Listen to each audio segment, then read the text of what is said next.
Hello everyone, welcome back to the channel. Today's story is not just about territory changing hands. It is about a moment when power, perception, and control all collapsed at once. Crimea Retaken, the moment Moscow lost control, is not a single battle, not one explosion, not one announcement. It is the story of how a place, once declared untouchable, slowly became impossible to hold, and how that realization marked a turning point not only in the war, but in the balance of confidence behind it. For years, Crimea stood at the center of Moscow's strategy. It was more than a peninsula. It was a symbol, a message to the world that borders could be changed by force and then frozen forever. After 2014, Russia poured resources into Crimea, transforming it into a fortress. Military bases expanded, air defenses multiplied, naval assets dominated the Black Sea, and propaganda reinforced one idea above all others. Crimea was permanent, secure, and beyond challenge, but wars are not decided by declarations. They are decided by pressure, endurance, and the slow grinding down of assumptions. And over time, Crimea became less of a fortress and more of a liability. To understand the moment Moscow lost control, we need to understand what control really means. Control is not just soldiers on the ground. It is logistics that work without interruption. It is morale that survives uncertainty. It is command structures that function under stress. It is the belief, among both troops and civilians, that the authority in place will remain tomorrow and the day after. That belief began to crack long before Crimea was retaken. At first, the signs were subtle. Isolated strikes on military infrastructure, unexplained explosions at depots, attacks dismissed as accidents or sabotage. Russian officials maintained confidence, but behind the scenes, defensive measures intensified. Air defenses were redeployed, security tightened, movement became more restricted. These were not signs of strength. They were signs of concern. Ukraine's approach was deliberate. Rather than rushing toward a symbolic objective, Ukrainian planners focused on shaping the environment. Crimea was geographically constrained. It depended on a small number of supply routes. Bridges, ports, airfields, and rail lines formed its lifelines. Instead of challenging the fortress directly, Ukraine began to tighten the circle around it. Each disruption forced Moscow to respond. Each response consumed resources. Every additional battalion, every new air defense system, every reinforced checkpoint added strain elsewhere. Crimea demanded constant attention, constant investment, constant reassurance. Over time, holding it became expensive, both materially and psychologically. For Russian forces stationed there, the experience changed dramatically. Crimea had once been considered a relatively safe posting. Far from the most intense fighting, protected by layers of defense, it offered stability. That sense of safety evaporated. Bases were no longer secure. Night alerts became routine. Equipment had to be dispersed. Camouflage increased. Troops slept in uncertainty. Morale does not collapse overnight. It erodes. Soldiers began to question why they were there, especially as rumors spread of setbacks on other fronts. The narrative of inevitability weakened. If Crimea was truly untouchable, why did it feel so vulnerable? Civilians felt the shift as well. Years of occupation had brought repression, surveillance, and forced loyalty. But it had also promised stability. As military activity increased and security tightened, daily life became more difficult. Tourism declined, economic activity slowed, the sense of permanence faded. When people stop believing that the authority above them will last, control begins to slip. The moment Moscow lost control was not announced. It was realized. It became clear when Russian command structures shifted from confidence to contingency. Plans were no longer about expansion or consolidation, but about damage limitation. Defensive postures replaced offensive ambition. The focus turned inward toward protecting assets rather than projecting power. Ukraine recognized this change, and timing in war is everything. As pressure increased, Russian leadership faced a dilemma. Reinforcing Crimea meant weakening other fronts. Holding ground everywhere was no longer possible.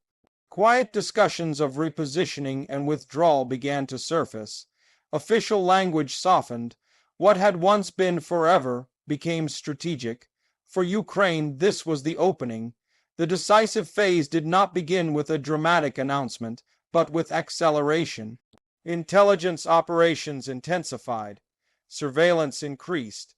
Ukrainian forces exploited moments of confusion, striking when units rotated, when supply convoys moved, when defenses adjusted. Precision mattered more than scale. When Russian forces began to pull back from certain positions, the fragility of control was exposed. Withdrawal is one of the most dangerous operations in warfare. It requires discipline, coordination, and trust. Without those, it turns into chaos. Ukraine acted instantly. Routes intended for retreat became choke points. Infrastructure meant to support withdrawal became targets. Units that expected cover found themselves isolated. Communication failures multiplied. Some commanders waited for orders that never came. Others acted independently, creating gaps and contradictions. This was the moment Moscow lost control, not because territory changed hands, but because authority fractured. As Ukrainian forces advanced, they did so methodically. There was no reckless charge. Positions were isolated, not rushed. Strong points were bypassed when unnecessary. The goal was not spectacle, but inevitability. Each kilometer reclaimed reinforced the sense that the outcome was no longer in doubt. Russian forces faced an impossible situation. To fight risked heavy losses for ground already deemed expendable. To retreat risked collapse under pressure. Many chose survival. Surrenders increased. Equipment was abandoned. Defensive lines shortened until they no longer made sense. Information warfare played its role. Images of abandoned bases, captured equipment, and liberated towns spread rapidly. These visuals mattered. They undermined Moscow's narrative at home and abroad. Control is as much about perception as it is about firepower, and perception was slipping away. When Ukrainian flags reappeared across Crimea, the symbolism was profound. This was not just a military success. It was the reversal of a historical shock. For Ukraine, it validated years of resistance and sacrifice. For Russia, it shattered the idea that time alone could legitimize conquest. International reaction reflected the magnitude of the moment. Allies saw confirmation that sustained support could produce results once considered impossible. Neutral observers reevaluated assumptions about power and endurance. The idea of frozen conflicts looked less permanent, but perhaps the most important impact was psychological. For Ukrainian society, Crimea's return reinforced belief in eventual victory. It proved that loss was not final, that patience, resilience, and strategy could overcome even deeply entrenched occupation. It strengthened national identity and unity at a critical time. For Russia, the loss cut deeply. Crimea had been central to national narrative and pride. Its retaking exposed the limits of military power and the dangers of overextension. It forced difficult questions about leadership, strategy, and the cost of war. Yet the story did not end with liberation.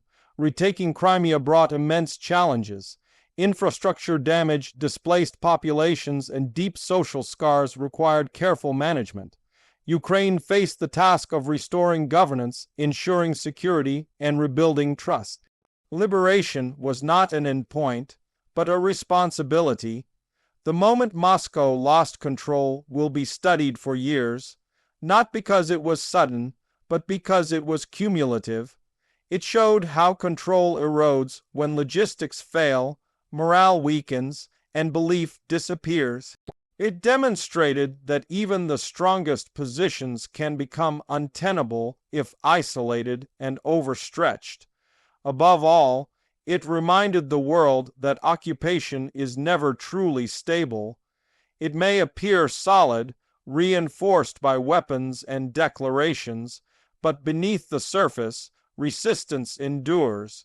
Time does not always favor the occupier. Sometimes it favors those who refuse to accept loss as permanent. Crimea Retaken was not just a military milestone. It was a psychological turning point. The moment Moscow lost control was the moment the narrative broke, the illusion shattered, and the future of the war shifted irreversibly. As the dust settles and history begins to judge, one lesson stands out clearly. Power built on force alone is fragile. Control without legitimacy cannot last, and when that control finally breaks, it often does so faster than anyone expects. That moment was Crimea, and after it, nothing was the same.